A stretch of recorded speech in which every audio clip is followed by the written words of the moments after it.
নমস্কার বন্ধুরা, আজকে রান্না করব মুসুর মুরগি। প্রথমে ওভেনে কড়াই বসিয়ে তেল দিয়ে দেব। তেল গরম হলে দেব তেজপাতা, দারচিনি, এলাচ, লবঙ্গ। এরপর দেব পেঁয়াজ কুচি, আর দেব সামান্য নুন, আর দেব চেরা কাঁচা লঙ্কা। পেঁয়াজ বাদামি করে ভেজে নেব। এরপর পরিষ্কার করে ধুয়ে রাখা মুরগির মাংস দিয়ে দেব। এবারে পেঁয়াজের সাথে মাংস একটু কষিয়ে নেব। এরপর দেব টুকরো করে কাটা টমেটো। এবারে দেব আন্দাজ মতো নুন। ভালো করে নাড়াচাড়া করে দিয়ে দেব আদা রসুন বাটা, জিরে গুঁড়ো, ধনে গুঁড়ো, হলুদ। এবারে মশলার সাথে মাংস ভালো করে কষিয়ে দিয়ে দেব ঝাল লঙ্কা গুঁড়ো আর গুঁড়ো গরম মশলা। এবারে মশলা থেকে তেল ছেড়ে এলে দিয়ে দেব 1 কাপ মসুর ডাল।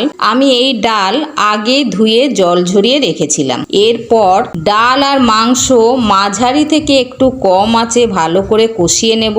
এরপর দেব পরিমাণ মতন জল। এবারে ঢাকা দিয়ে দেব 10 মিনিট। 10 মিনিট পর ঢাকা তুলে ওপরে চেরা কাঁচা লঙ্কা আর ঘি দিয়ে 2 থেকে 3 মিনিট কম আঁচে রেখে দেব।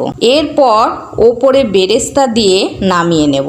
এই বেরেস্তাটা আমি আগেই তৈরি করে রেখেছিলাম। ধন্যবাদ।